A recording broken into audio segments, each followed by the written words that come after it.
Love is in the air. It's Valentine's Day. Why not make this list? Let's go.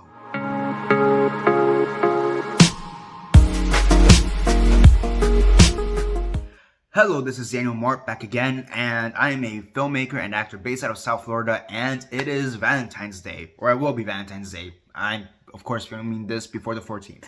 But yeah, because this is going to come out on Valentine's Day, I thought, you know what? Might as well make a top 15 favorite romance movies. As with every other list, these are my personal favorites, my list. So if you guys disagree, comment all that down below. Let me know. Let's argue it down below. Let's see what's up. So, on to number 15, which is...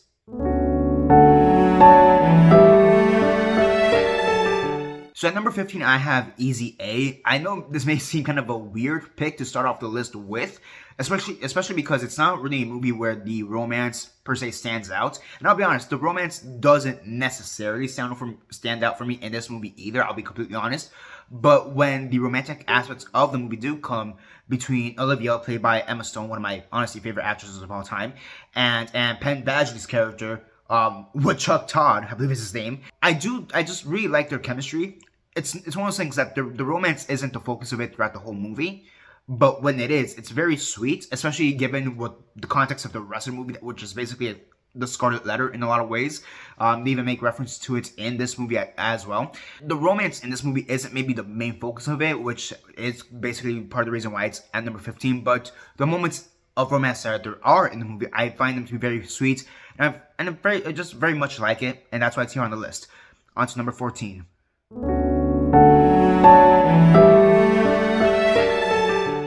At number 14, we have Grease. Yes, Grease. I'm not gonna lie, very problematic at times. Very problematic at times, if we're gonna be honest. But I'll be honest, overall, I just like Grease. I mean, sometimes it comes down to that. I just like the movie, and that's why it's on the list. And this being a musical, here's the thing. Musicals for me are sometimes hit and miss. And for me, Grease is one of those movies that just kind of hits. I'm gonna be honest, it just hits. It's not like the new Mean Girls movie where it's a movie, so what?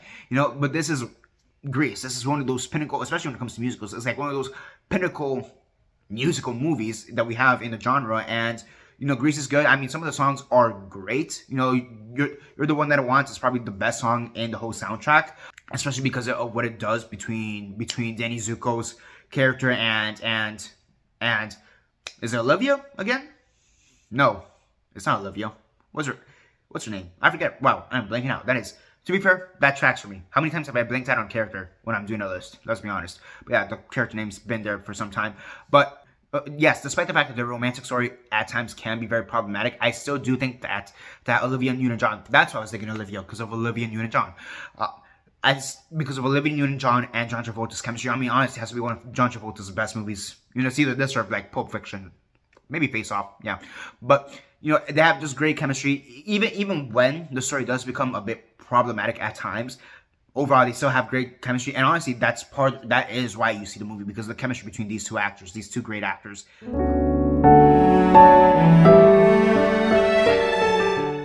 At number 13, we have Romeo plus Juliet, the Baz Luhrmann, Leonardo DiCaprio movie from, what, 96? 97? 96, yeah.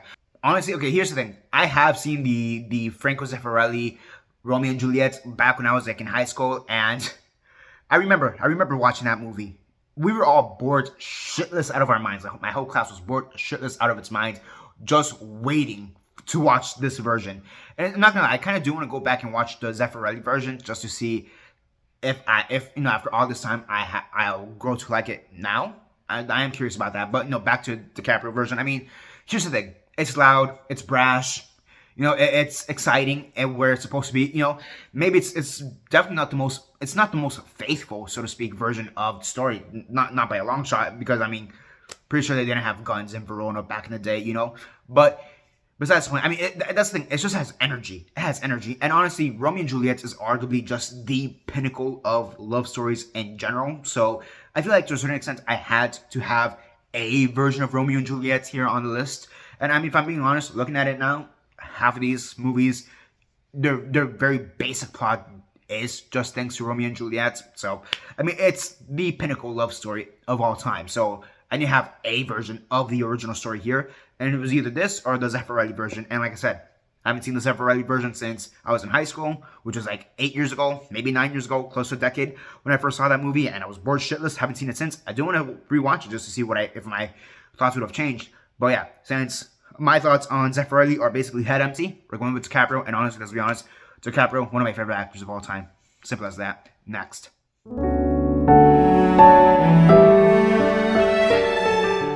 At number 12, we have Casablanca, one of the most classic Hollywood movies of all time, with one of the most classic love stories of all time. I mean, this is one of those movies where it's just like lost love. That's what it comes down to. It's lost love, love at the wrong place, wrong time, you know, and it just kind of makes you think. I will say that this is one of those, maybe it's not a love story per se, maybe it's like, in a lot of ways, it could be considered an anti-love story in a sense.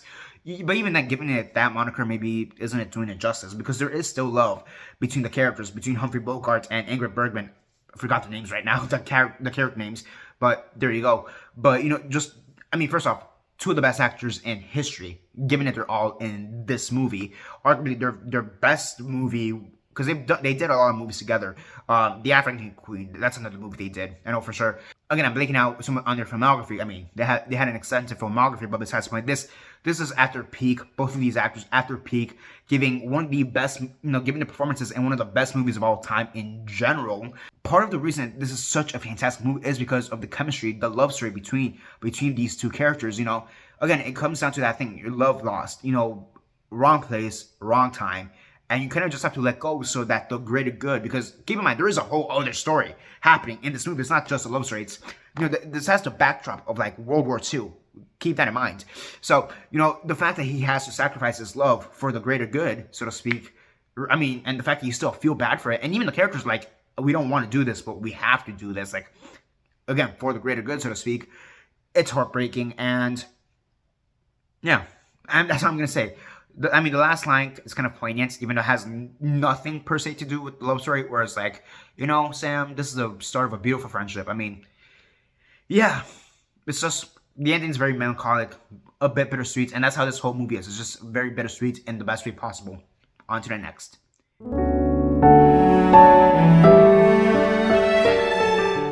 Jesus Christ. Speaking of bittersweet, we have Portrait of a Lady on Fire. Jesus Christ. Yo, this may actually be more bittersweet than Casablanca, if I'm being honest. Okay, so here's my thing.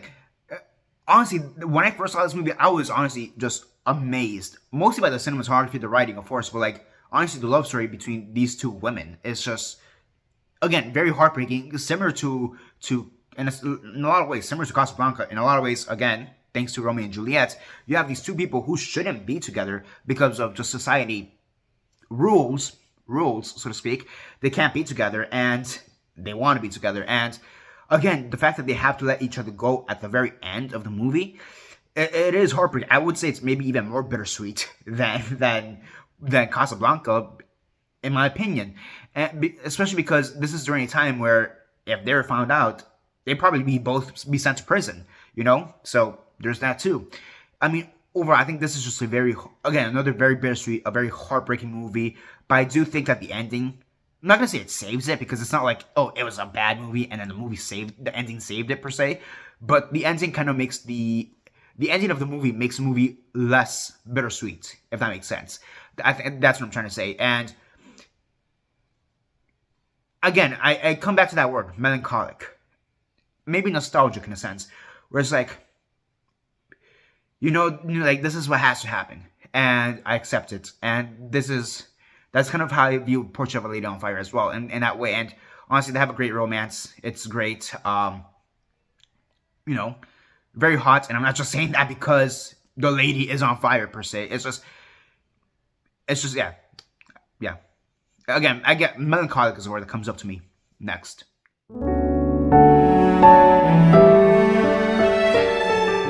Next up, we have another classic Hollywood movie, Singing in the Rain. So, this is Debbie Reynolds, this is Cary Grant at their prime, arguably at their prime.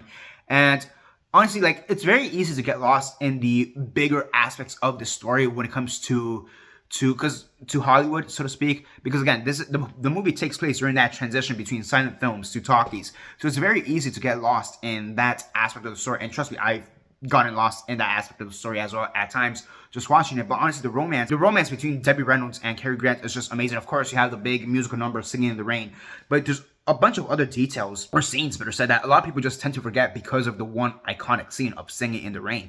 Where, in my opinion, I think the best part that really shows their romance is actually the ending of the movie. The ending is actually kind of a clapping ending. I mean, it's not bittersweet. It's not bittersweet at all. It's like it's a not tearjerker. What's the word I'm looking for? The word is right there. I am lost. I don't know why, but yeah, that's a word. Cheerworthy. That's the fucking word I'm looking for. Cheerworthy. It's a cheerworthy moment, especially because one, you get one over on the villain of the movie, so to speak, and two, at the end of the day, Debbie Reynolds, her character, she, one, is accepted into the Hollywood society, to the Hollywood elite for what she's been doing to cinema, basically being the voice for this one other actress who can't act for shit when it comes to voice, not actual voice talking acting, not voice acting, like in animation, but like actual talky acting. But so you have that aspect of it that's very cheerworthy, but then you also have the fact that, oh, she ends up with Cary Grant in the most cheerworthy possible. Watch this back to back between Casablanca and going to Singing in the Rain. You go from bittersweet to just cheerworthy. Fantastic. Honestly, that's what I should do. That's what I should do next time. Whatever. On to the next.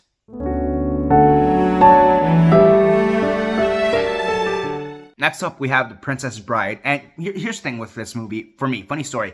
Initially, when I first heard of Princess Bride, I kind of didn't want to watch it just for the simple fact that, oh, it's a princess movie? Why would I want to watch that? Keep in mind, I was like in early high school, so I was like 13, 14. So, right? But one of my first roles in general was for a theater production of Princess Bride, and I ended up playing Vizzini. That was the character I did. I played Vizzini. So, but again, keep in mind, this is very early on in my acting career, and I just didn't want to watch it because it's a princess movie. Why would I want to watch a princess movie, Dickhead, 14-year-old me, literally 10 years ago. Holy shit, 10 years ago. Yeah, 10 years ago. But they're like, hey, you kind of need to watch it for research purposes. I'll be honest, maybe not the best idea per se, but it makes sense why they told me to do that. But besides the point, so I watched it, and definitely a great romance. Definitely a great romance. Again, I'm going to come back to that whole thing. You have the Romeo and Juliet aspects of it, where you have this peasant boy going with the princess, the Princess Bride. Again, similar to Singing in the Rain, it's very easy to get lost in the bigger story, with Inigo Montoya trying to find the six-fingered man, Vizzini being Vizzini for like the first half hour, Andre the Giant being Andre the Giant for throughout the whole movie, Billy Crystal cameo and all that. It's very easy to get lost in the bigger story of this movie. But honestly, looking at the romance between Wesley and Princess, is it Princess Buttercup? Yeah, Princess Buttercup, seeing their romance just rekindle. That is the word to use. Rekindle after all the time that they were forcefully separated. I mean, again, it's a very cheerworthy moment. There's a lot of cheerworthy moments in this movie, especially with Inigo Montoya. Him killing the six-fingered man. But again, we're not talking about that. We're talking about the romance.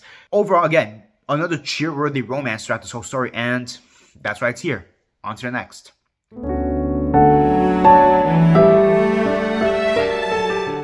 Okay, I'm not gonna lie. This next one, definitely a weird pick. Definitely a weird pick. Heathers. Probably the most anti-love story I have here on the list. Again, the list is here on the side, so I'm looking at it. It's arguably the most anti-love story here I have on the list.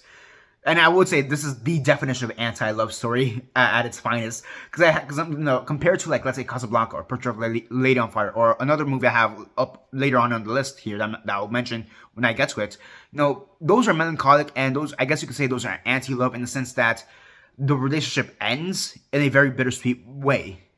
This is anti-love in another way, because, like, let's be honest, these two fucks, Heather and JD, are toxic as shit. I mean, JD is basically a terrorist throughout the whole movie. He's basically a terrorist throughout the whole movie, and yet Heather still loves him.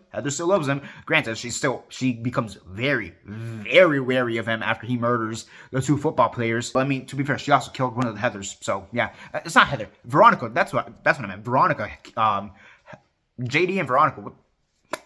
Brain fart. But again, this is the definition of this may be the biggest definition of an anti-love story here, because I mean, these two are toxic. Yeah, I'm not gonna lie, they have chemistry. They have this weird chemistry that, keep in mind, it is a dark comedy, but still, they have chemistry that's, I'm not gonna lie, it's very, very hot. It is very, very hot. And Part of it could just be because of the fact that Winona Ryder and Christian Slater are just very hot. Not gonna lie, but it's hot, you know? I mean, good thing they don't end up together at the end. I swear to God, I mean, JD doesn't even survive the end. He literally blows himself up. I mean, even if he survives somehow, he'd definitely be arrested. He'd definitely be arrested. I mean, you know, here's the thing. Oftentimes, we all have that one toxic relationship. Hopefully, it's not as toxic as that. But we all have that one toxic relationship we all eventually go through. Whether it be a natural relationship, situationship, one-night stand, who cares? And I think having that just be acknowledged in romance in general is great. And for me, that's just the best example of a toxic relationship. Keeping in mind, I haven't seen stuff like Blue Valentine. And I know that's a very toxic relationship too. Or The Notebook. I haven't seen The Notebook. Another very arguable toxic relationship, especially given some of the circumstances there. So for me, for my favorite toxic relationship movie, we have Heathers. Deal with it. Next.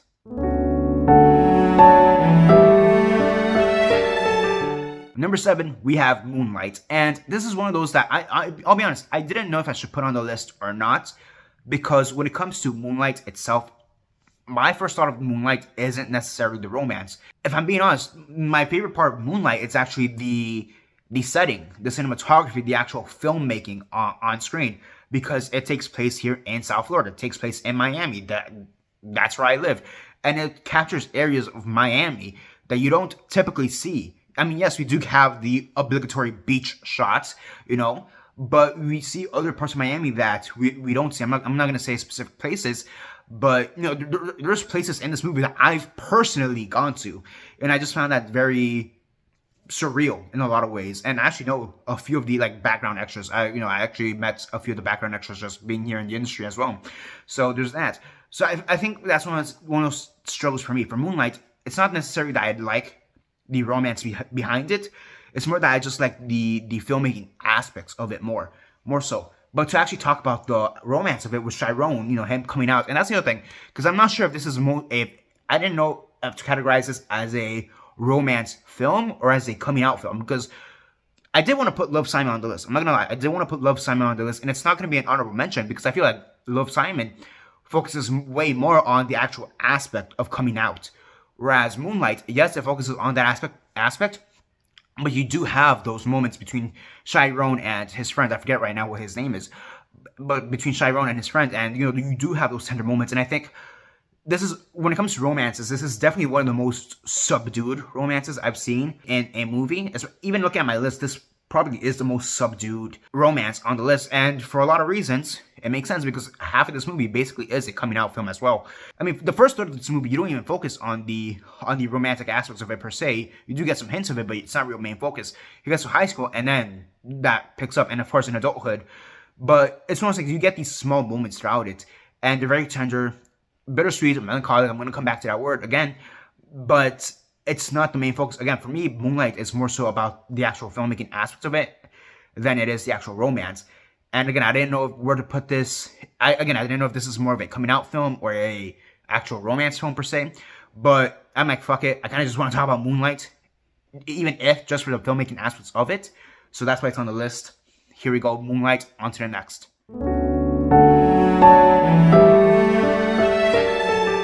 Next up, we have Shrek 2, which is, it's the only sequel here. For damn sure, it's the only sequel here. I guess you could say Romeo plus Juliet is kind of a sequel, but really it's a remake. And even that's based on a story, so take that for what you will. So yeah, Shrek 2. Why didn't I put Shrek 1? I think that's the first thing.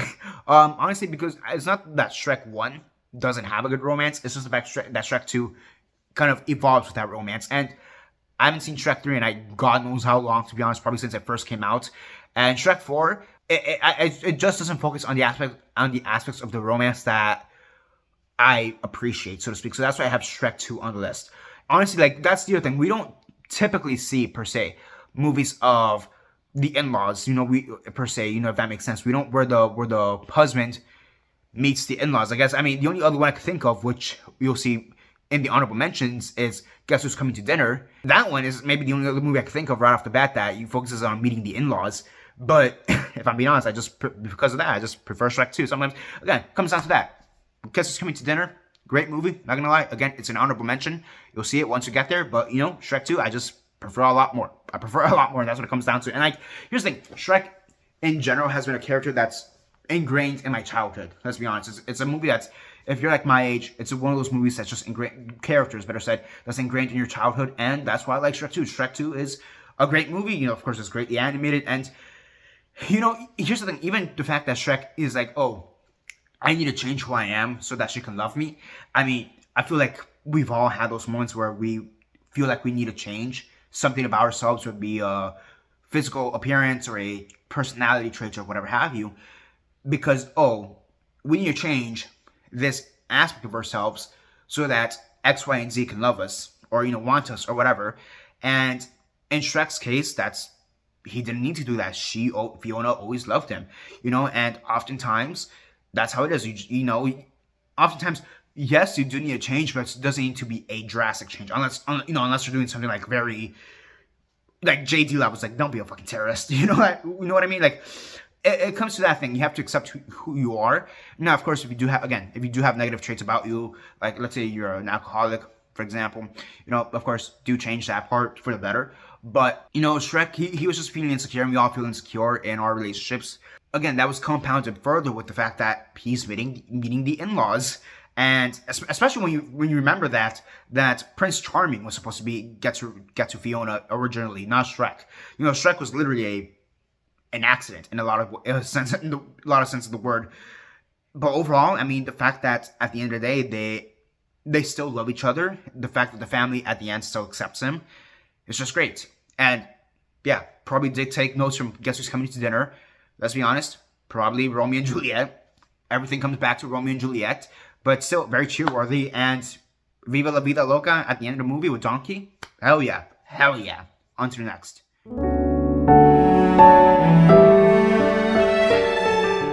Next up, I have Notting Hill, which, I'm going to be honest, when I first saw this movie about 5 years ago, it's a movie that I basically became obsessed with. And I don't know why I basically became obsessed with this movie.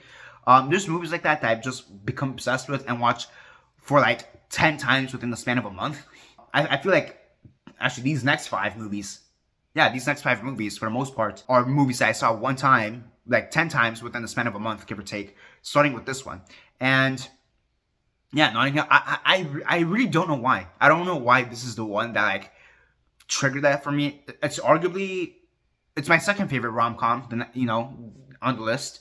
Yeah, because the other, one more is a rom-com, the other three, definitely not rom-coms. Yeah, the other three are, well, I guess one you could argue is a rom-com. We'll get to that later. I don't know why. I don't know why Julia Roberts and what's his face? Not Hugh Laurie. What the hell is his face? British guy. That's his name. Blanking out on the name. But I don't know why they're the ones who just like triggered that. Like, I just need to watch it time and time and time and time again. And again, I saw it for like 10 times in like the span of a month. I don't know why. I just really like the relationship. The fact that they randomly found each other, the fact that she's a celebrity, you know, and he's not. He's just a simple librarian, bookshop keeper, whatever, and they fall in love, you know. I mean, it comes down back to that simple quote that it's in the movie, you know, I'm just a girl standing in front of a boy asking him to love me. And, you know, I think that's what it comes down to. And usually it's not the woman asking for love. That's the other thing.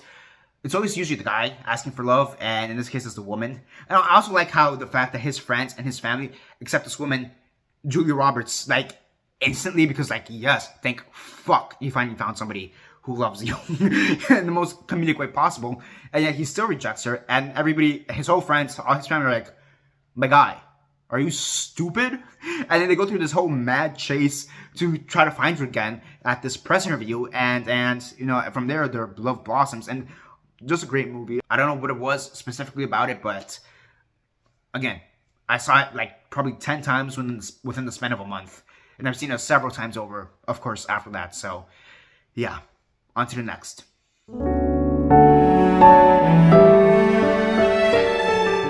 And next up, we have Roman Holiday. And I'll be honest, this may be my favorite Audrey Hepburn movie. Actually, not even may, it just is my favorite Audrey Hepburn movie. Last year, I binge-watched all of Audrey Hepburn's movies that I have in this collection. It was this, Breakfast at Tiffany's, and a bunch of other movies that were on the list. Sabrina was on that list. War and Peace was on that list. You know, a bunch of other movies were on that list, on that collection. And I binge watched like 7-8 movies of hers, and this by far was my favorite. And I think a large part of the reason has to be with the fact that she has chemistry with her co-star. Okay, she has chemistry with Gregory Peck, and what I mean by that is that here's the thing. That's not to say that she didn't have chemistry with like Frank Sinatra and Sabrina, for example.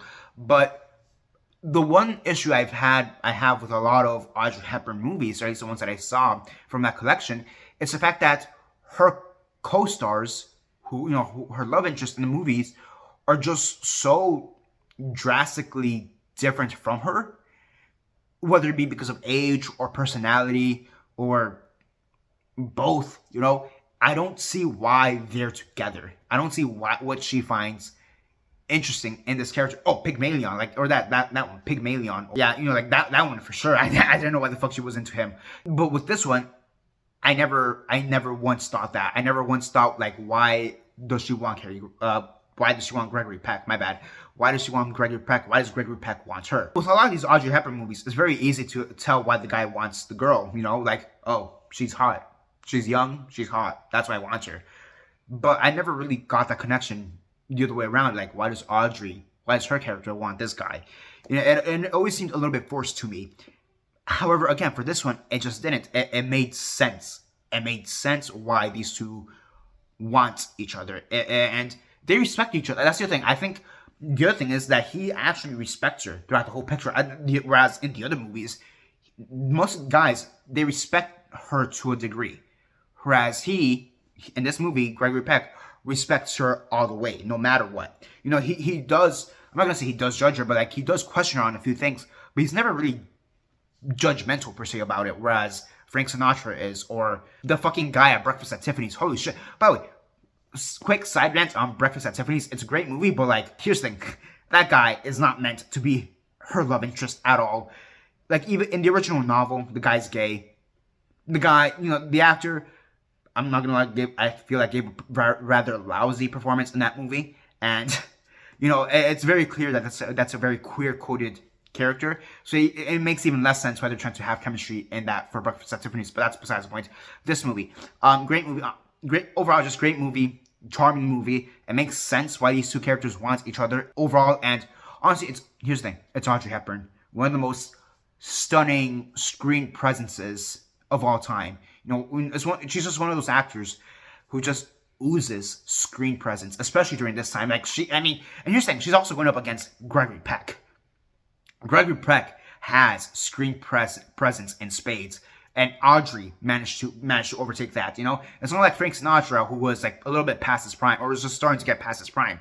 At that point, yeah, Audrey can overtake Frank Sinatra any day of the week. But no, this is still Gregory Peck at his prime, and she managed to overshine him. Just overall amazing. And this is my favorite rom-com movie. Unless you say the next one is a rom-com, then we'll see.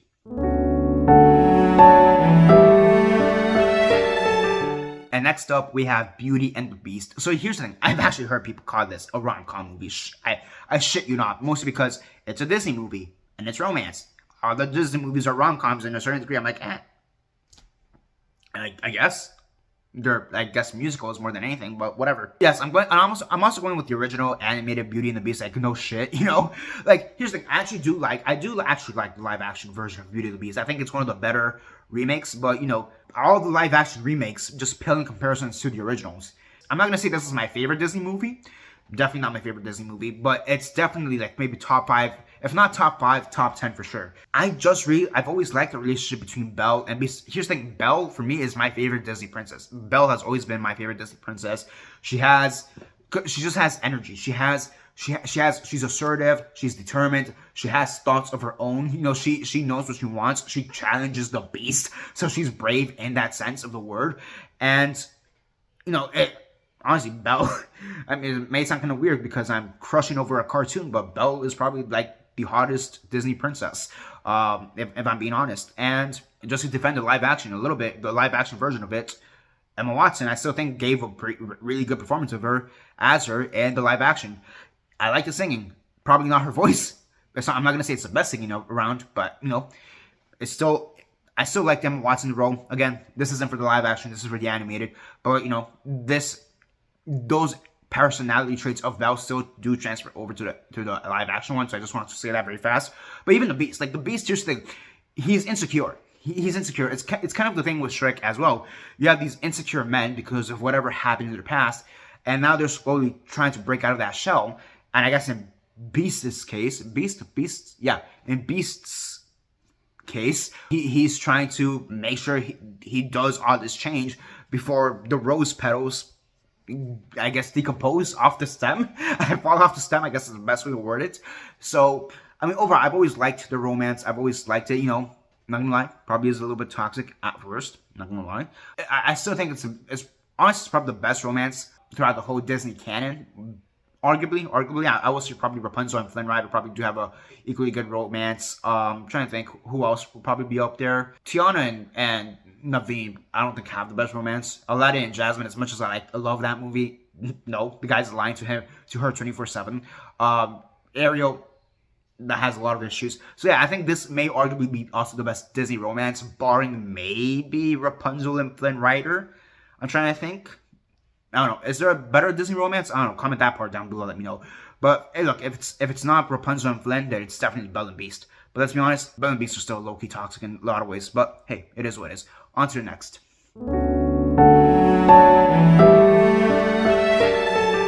At number 2, we have Past Lives. And yes, this movie came out last year, and it's number 2 on the list. Take that for what you will. It just shows how incredible that movie is, how incredible the screenplay is. I mean, I'm happy that it got nominated for best screenplay. I'm happy it got nominated for best picture. I wish Greta Lee would have gotten that best actor nomination, but fucking Annette Bening came in because the fucking veteran pick, because of course. But you know, the fact that Teo Yu randomly got a nomination at like the BAFTAs was surprising. And I mean, you know, Teo Yu, John Magaro, however you pronounce his last name, they weren't going to get Oscar nominations anytime soon. John Magaro was like getting shunned out of most award shows in general. So the fact that Teo Yu got random nominations at BAFTAs was like stupendous. But like honestly, if I'm being honest with myself, I would have loved to see Teo Yu or John Magaro be nominated for Best Supporting Actor. Wouldn't have happened because the race is so tight. But that would have been a great nomination. But besides the point, onto the actual movie itself. I mean, again, it's a movie that talks about lost love. Like, what could have happened had this happened? You know, what could have happened had you stayed, or I stayed, or I gone with you, or whatever. And you know, it kind of just comes down to that. Like, again, it's very melancholic. It's very nostalgic. It's very bittersweet. You have these two friends who used to date basically online. You know, it's a long distance. You know, they've known each other since childhood, and it's always been a missed opportunity. And I think the word is ennui. I believe that's the word they use in the movie. You know, if it's meant to be, it's meant to be, but ennui, because maybe it's not meant to be in this lifetime. Maybe it's in the next lifetime, or the lifetime after that, or maybe it was in the past lifetime that we were together. And that's all that matters. But the fact that they still have this connection, and you know, the love is still there, but it's a different type of love. It's a love that's evolved past, oh, I want to be with you, I'm in love with you. It's, you know, it's one of those things like two ships sailing past each other that have their moments, and you know, they still remember each other, but the time's gone, and all they have are memories left. And honestly, that's the best way to describe this movie. And ennui, which I'm pretty sure that's the word they use. If not, I probably would have corrected myself 20 times over by now. But yeah, speaking of ships, what's number 1? Let's find out.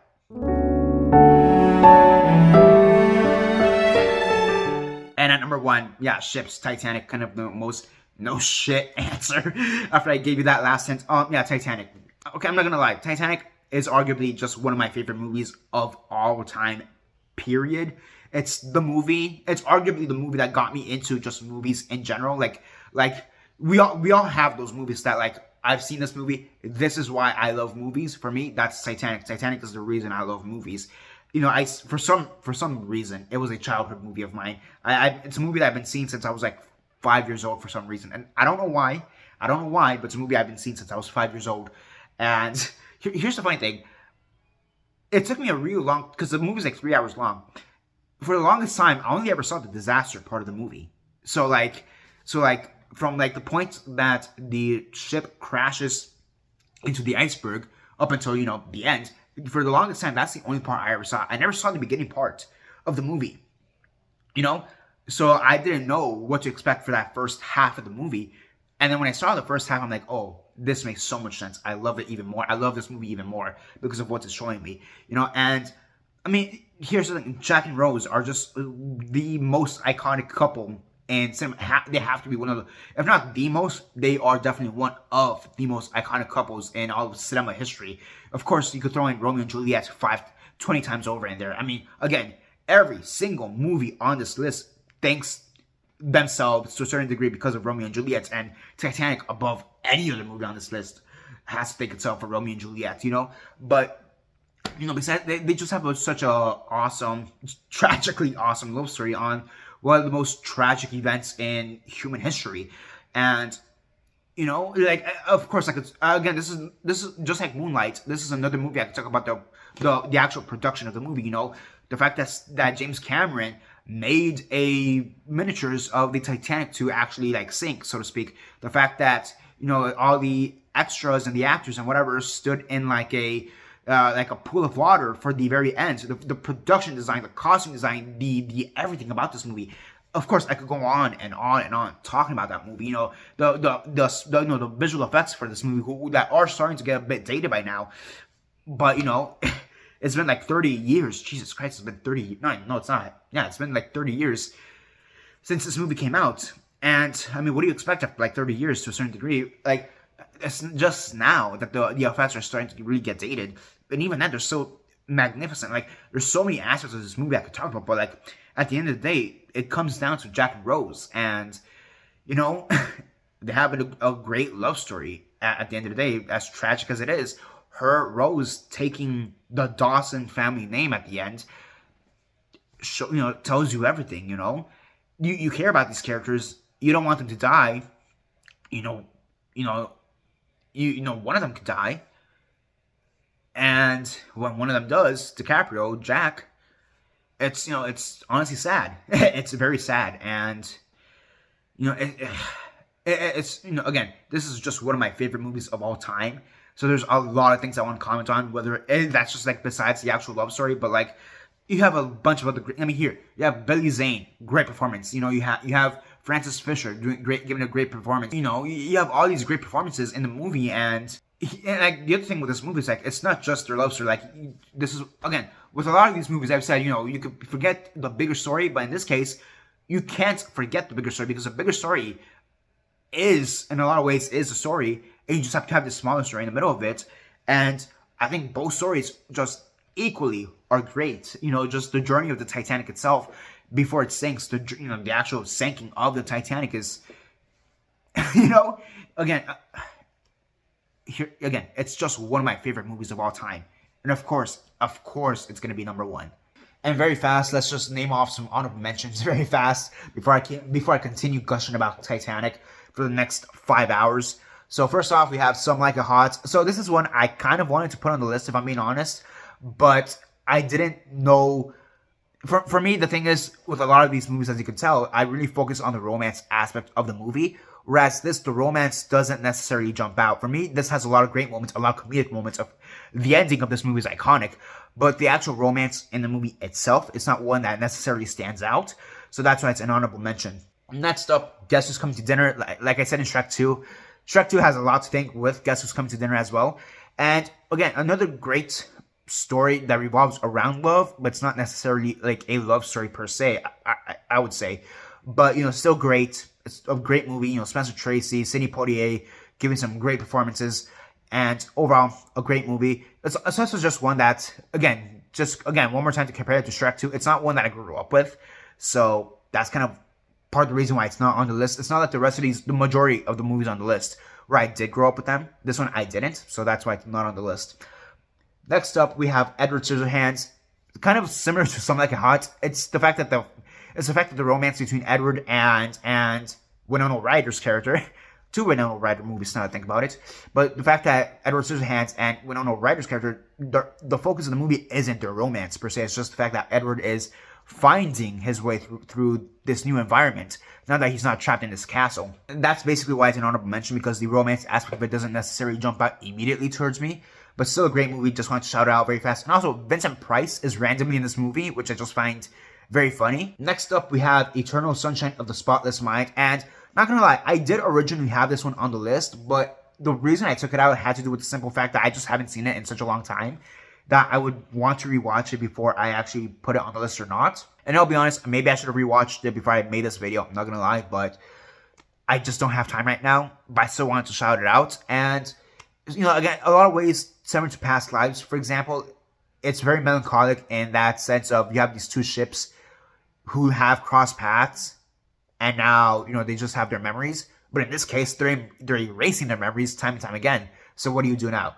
I'll probably will rewatch it again soon because of the holiday season per se. That's gonna be a very sad and melancholic watch now that I think about it. But hey, it is what it is. So maybe, you know, maybe it will be on the list now. I don't know.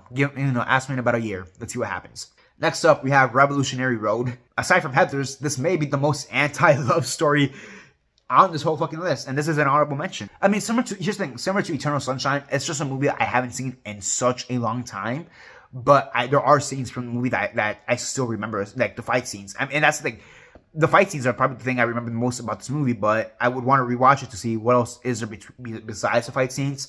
But, you know, as you've seen on this list, Kate and Leo are, I mean, they topped the list. Leo was here twice, so, you know, having the third Leo picture here probably checks out for me. Yeah, I mean, probably also have to do with that, the fact that Leo and Kate are just some of my favorite actors of all time as well. And the fact that they've done 2 movies together is amazing, so I just kind of want to shout it out here very fast. I'll probably rewatch this too. Jesus Christ, Eternal Sunshine back-to-back with Revolutionary Road, that's going to be a hell of a watch now I think about it. But hey, why not? And last but not least, we have Warm Bodies. Anytime I have an opportunity to shout out this movie, great. I was going to add it on the list as well, but again, it comes down to the fact that the romance aspect of it doesn't necessarily ring out to me as the most immediate thing in this movie. And I just feel like we have a lot of like direct Romeo and Juliet clones on this list as is. And I'm like, you know, let me just lay off on the direct Romeo and Juliet movies here, and let me have other ones that are not so directly inspired by Romeo and Juliet. But like I said, all movies at the end of the day are probably inspired by Romeo and Juliet one way or another. But there's a difference between just being inspired and being directly inspired. And I kind of just want to avoid that part. These are the honorable mentions. So again, Some Like It Hot, Guess Who's Coming to Dinner, Edward Scissorhands, Eternal Sunshine of the Spotless Mind, Revolutionary Road, and Warm Bodies. There you go. So yeah, that's basically it for now. What are your thoughts on this? What are your favorite romance movies? Comment all that down below. Let me know. Are there any romance movies that I probably should watch? I probably should watch Blue Valentine. I probably should rewatch Eternal Sunshine and Revolutionary Road. I definitely need to watch the Before trilogy. That's a huge blind spot for me, so I definitely need to watch that. But yeah, are there any other movies I need to watch within the romance movies? You know, I'll probably do a mini marathon. Who knows? Let's see. So yeah, comment all that down below. Let me know. And that's basically it for now. This is Daniel Mart signing off.